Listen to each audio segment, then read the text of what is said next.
All right. Mic is on. I can hear it. Very good. All right. Fair ladies, fellow gentlemen, my name is Erik Voorhees, lover of liberty, founder of Shapeshift. Some call me a crypto OG. My girlfriend likes to call me the oldest man in crypto. And from time to time, I'm known for hunting down pudgy, curly-haired scammers that over-index on acronyms, amphetamines, and abundant donations to Washington.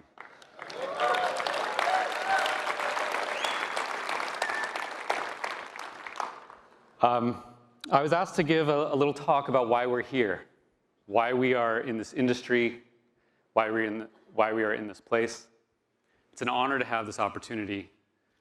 But first, I want to gather a little bit of information about you, the audience, and I'll pretend that I can see many of you with these lights on me. Raise your hand if you are here for the free coffee. Oh, someone's lying. Raise your hand if you're here for the Lambos. Unfortunately, you probably won't be getting those this year, but hold on. Raise your hand if you're here because you love banks.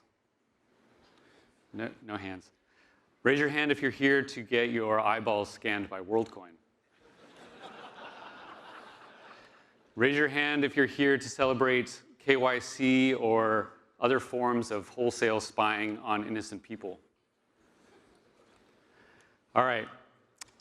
Raise your hand if you're here for a rebellion. All right, there's some hands. That's why I'm here. I'm here for a rebellion. Peaceful, for sure, but no less revolutionary. And as I was working on this speech, I realized that the theme was going to match the name of the event, Permissionless. I love this name. It's one of the best words that captures the essence of our industry. It is radical, it is rebellious, it's non-compliant, it's American. And as the oldest man in crypto, let me remind you that this all began about 15 years ago with the invention of Bitcoin. And why was that moment in time important? Why did it matter back then? Why was Bitcoin interesting? It was interesting because it was permissionless. Bitcoin invented permissionless money. And with the invention of smart contracts on Ethereum a few years later, we had all the tools we needed to build an entirely permissionless financial system. This attribute is revolutionary. And this attribute, more than any other, is the essence of crypto. The attribute is imbued in all good projects in this space. And if something is not permissionless, we should consider it, at best, as a stepping stone to that which is. But isn't it interesting that being permissionless has been so novel and so difficult to achieve? Isn't it interesting that in the realm of money, before crypto, all movement of funds required someone's permission? You may say that cash is permissionless, but not if you're sending it across any distance. Try moving $10,000 across a border, and you will be swiftly reminded of the permissions that are imposed on you. No, cash is not even permissionless, and for all its virtues, it is receding from society. So thank God that a permissionless form of digital money was invented, because it happened just in time. But why does this all matter in the first place? Consider that essentially all action in the economic sphere requires money. And in a world where most people struggle to put food on the table, the economic sphere is literally the arbiter of life or death for billions. Most people don't have the luxury of working toward their passion. They work, they toil, they transact because they need to live. Thus, money is fundamental to our human existence. And because of this, we should care about its quality, we should care about its character, and we should care who controls it. The permission is often subtle, but it is ubiquitous. Every time you pay with your card, you're being granted permission. It appears as though the permission is simply whether you had enough money, but in reality, there's another, much more insidious layer of approval taking place. The bank, the financial institution, the government, numerous parties all along the line, strangers to you, people you will never meet, bless each of your transactions.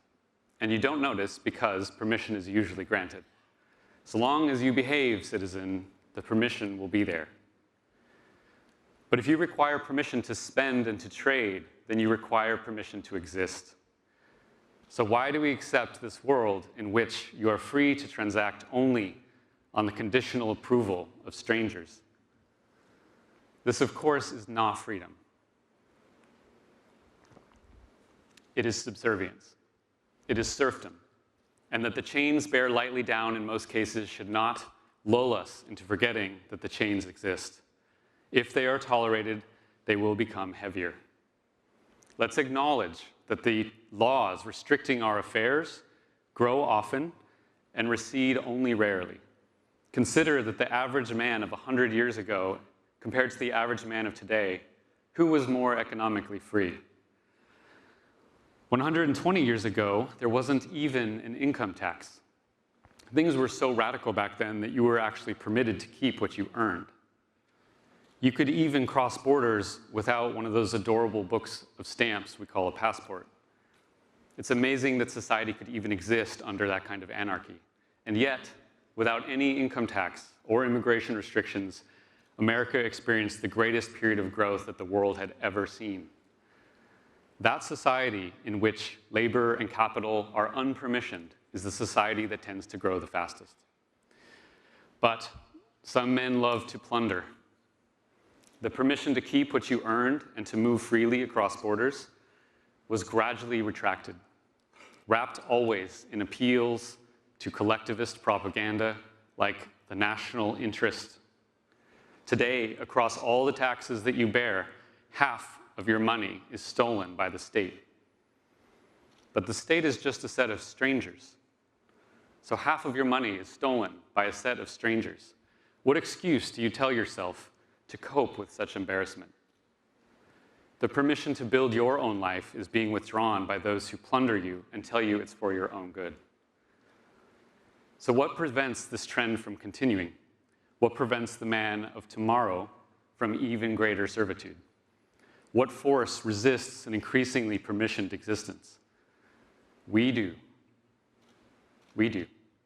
You may not realize it, but what we are building is the economic defense of modern society against plunder and restriction by the state. We are saying no to the perpetual encroachment of permissioned existence. It is not the political process, the political circus, that saves us from this phenomenon, for that is the very process which caused it. No. As free men and free women, our salvation is our own responsibility. It is us. It is ourselves, our minds, our hands, and our decision to act, and we are doing so without permission. Permission is what the kindergarten child attains to go to the bathroom. It is not what the respectable man attains in his financial affairs. For if I may transact with you only by the good graces of those watching me from above, then I am something below. I am a subject. I'm not a man, but a child. But is a child even an appropriate metaphor? Children are generally loved by their parents. Do you feel similarly loved by the Central Intelligence Agency? Farm animals, perhaps, is the better metaphor. We've allowed ourselves to be treated like farm animals. We graze in the pen, we produce, we are harvested. But we can vote, however. Yes, we can choose who operates the shears. We can vote whether we want red or blue to rob us, and we argue endlessly over the preferable color. For us to surrender these many permissions, we must really respect our leaders. We must aspire to the greatness of these lords. They must certainly be of brilliant mind, of high character. They must inspire and guide us toward that which we could not achieve without them. Are these accurate descriptions of the leaders of the world? Are they men of impeccable wisdom? Are Donald Trump or Joe Biden such paragons of virtue, such incredible specimens of humanity that submission to them is in any way warranted? I look out at the political class, that legion of bureaucrats suckling at the teat of plundered wealth, with all their ornaments of authority, with all their hubris masked as confidence, with the inauthenticity of their smiles matched only by the absurdity of their ideas, and I find no reason to submit to the permissions under which they seek to restrain me. To such people, we owe nothing, but to humanity, we owe much. That's why we're here, and crypto is our rebellion.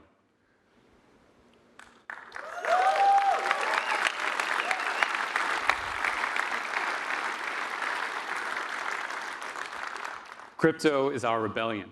It is a rebellion against a system that is unworthy of its authority. It's our rebellion against coercion and servitude. It is our rebellion against the economically ignorant, the endlessly imperious, and the ethically impotent. Crypto is our rebellion against permission, and it is no less than a noble reclamation of dignity and grace as free and sovereign individuals in the service of peaceful civilization. That is why we are here. For the truth is that we don't require permission to build great things from those petty tyrants who build nothing. And this was the very principle on which America was founded. The permission of the state is a facade, a ruse tolerated only by those afflicted with Stockholm Syndrome. It is a curtain placed upon our eyes, effective only because we have been too weak, too afraid, too helpless, too distracted, and often too comfortable to see beyond the shroud. Many of us in this industry have seen beyond that shroud. We've seen that Washington is no more necessary for good society today than King George and the English Parliament was 250 years ago. Crypto is a technology of individual freedom and a declaration of financial independence. Crypto is the freedom to act out our own economic interests as free men and free women in a just society. To trade, to exchange, to deal, to build, to barter. We should be optimistic. For what a time to be alive at the dawn of such peaceful revolution, where any two people on Earth can trade value without permission. Does that scare you? Or does that thrill you? And yet hubris affects all people. Are we sure that we are not suffering from it? As good skeptics, we should be skeptical, first and foremost, of ourselves and our own assumptions. The question we should always ask ourselves, are we agents of good or of chaos, and how would we know?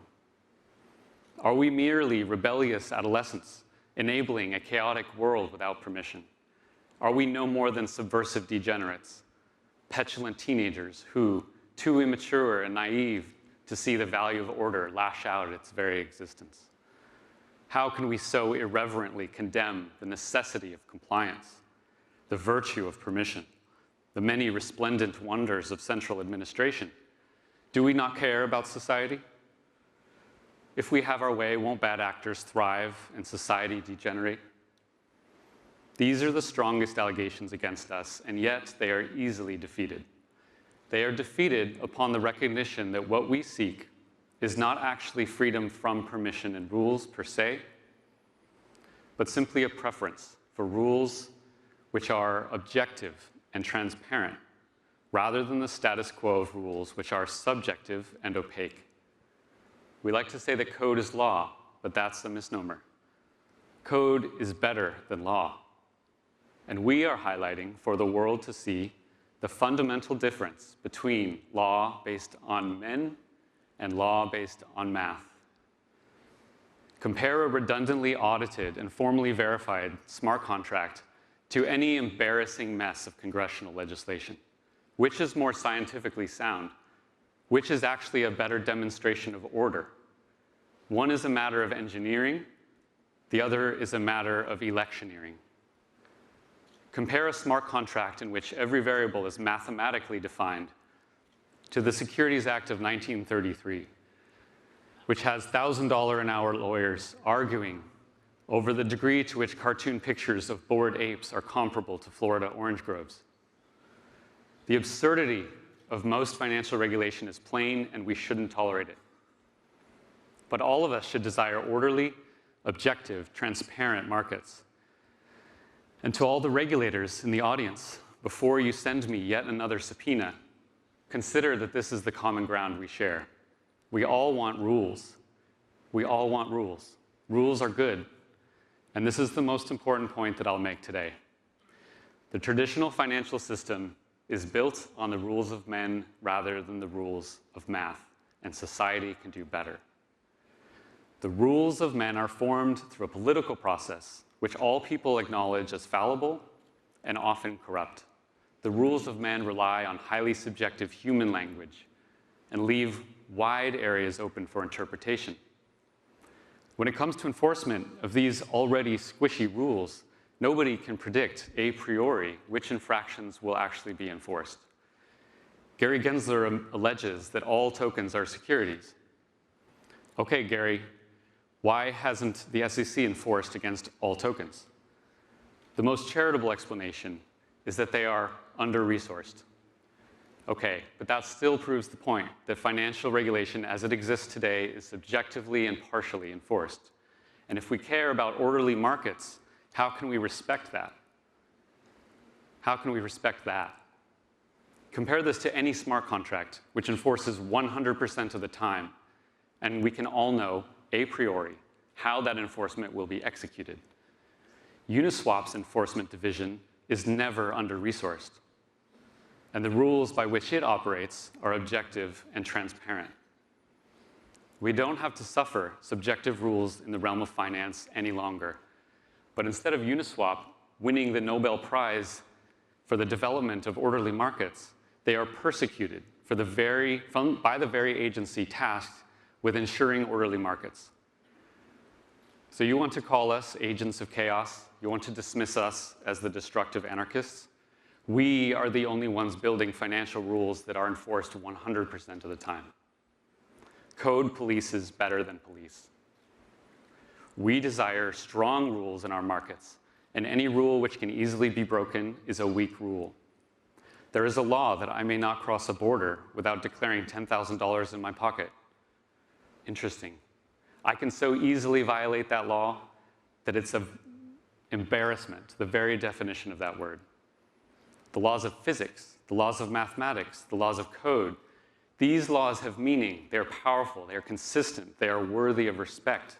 The laws of men, the laws of a DC regulator, they are comparatively pathetic from the perspective of consistent order, and they are an unfit foundation upon which to build civilization into the 21st century. No. Man's law is, at best, highly fallible and porous. Perhaps it was needed once, just as we once needed the post office to send mail. Yet both the post office and the SEC still exist, vestigial and embarrassing, though I'm sure their budgets will yet again increase next year. Now compare the subjective laws of regulators, O rebellious adolescents, with the law of code. Compare the Dodd-Frank Act, that detestable tome, 2,300 pages long, which spawned thousands more pages across 400 new financial regulations, with Ave's lending contracts. Toward the achievement of orderly markets, which of these is more emblematic of an advanced civilization? Which is obviously the product of the 20th century technology, and which the product of the 21st? Compare the open source collaboration of crypto with the backroom dealings of DC. Which process of rulemaking is more noble and more virtuous? We are not agents of chaos, but agents of order. And while some may not approve of the systems of order that we're building, then again, no dinosaur ever approved of an asteroid. Do we care about society? Yes, of course. Deep in our bones, we care about society. Many of us are here because we see widespread economic injustice in the world and we want to help. We live amid society, we benefit from it, and we owe our efforts toward its improvement. But unlike any politician who mandates compliance with his ideas at the point of a gun, we are here to build peacefully, and we impose on no one. So do not let the status tell you that you do not care about rules or society. For you are building a superior technology for rules within society, and it is they, the politicians, the regulators, the leeching, plundering class of Washington, D.C., who should be praising your fine work in the realm of order and rulemaking. Compared to what we are building, they are the agents of chaos. They are the people printing billions of dollars and then pretending not to know where inflation comes from. For them to claim the moral or intellectual high ground in any matter of economics is absurd. They could at least have the decency to get out of the way. To be sure, our enemies are numerous. There are many who find the idea of open, permissionless finance to be abhorrent, for they're used to controlling things that they haven't built, and now finally they can't. And for the rest of us, for those radicals who don't impose their opinions upon millions of innocent people by force, how optimistic we can be, how bright the light of opportunity shines for everyone who has discovered this permissionless Promethean fire. How much brilliant creative energy is captured in this single room. Yes, we endure seemingly endless setbacks and struggle. Yes, scammers abound.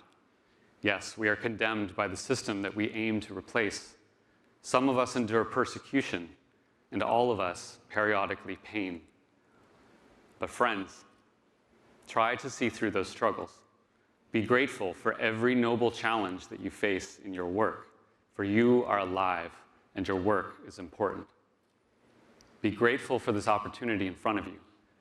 Consider all those people in traditional finance, those cogs in the regulatory state who go to work each day with dead eyes and weak hearts. Their soul knows that they are involved in nothing creative or beautiful. They are involved in nothing wild or romantic. But many of you are, so embrace it and cherish it and build upon it. Wild and romantic. These words still define the heart of crypto. And in a world of bureaucratic, soul-crushing absurdity, where society seems to be eating itself, grinding to dust all those who dare stand as individuals against an arcane apparatus, this wild and romantic heart of crypto still beats block by block with unrelenting ambition. Stand tall and remember that you are neither slave nor serf. In America, the common man is the noble. So act like it. Be men and women of vitality, integrity, and of proud disposition. Be the pioneering industrialist and reflect the nobility of that role. Build with intention and see through every form of lowly interference, especially if it comes wearing flags and demanding tribute. Any regulator can submit a pull request. That they don't is telling. The traditional intra-legal financial territory was lost long ago to the political circus. So now we venture into a new territory that we've built extra-legal and permissionless.